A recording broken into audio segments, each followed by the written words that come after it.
Hello, all of you welcome. Welcome. સમજાઈ ગયું? હવે જુઓ સાંભળો. હવે ચાલુ કરે હે? ટીચર ચાલુ છે. આ જુઓ આ વાંચો. આજે ચકલી દિવસ છે બેટા. તો બધાએ ત્રીજું ચોથું પાંચમું આ જ બેસવાનું છે. પહેલું પિન પત્તું ચકલીનું નિબંધ અને ચકલીનું ચિત્ર વ્યવસ્થિત. આ મને જેવું આવડે એવું દોર્યું છે પણ તમે ચોપડીમાંથી સારું દોરજો. હો?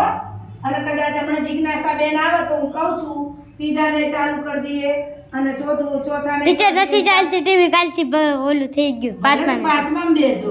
એવું કાંઈ નથી બરાબર?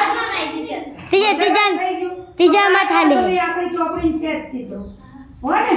ટીચર ત્રીજામાં તો હાલે હે. બે યુનિટ પિન પત્તું કરવાનું. પહેલું પિન પત્તું છે ચકલીનું ચિત્ર વર્ણન. વર્ણન એટલે લખવું. સમજાઈ ગયું? અને બીજું તમારું વાંચન ગણન. બધા અહીંયા જ બેહી જાય. ત્રીજું ચોથું પાંચમું. હો? હાલો દફતર લઈ આવો. જો છોકરાઓ આય પાછળ બેસે.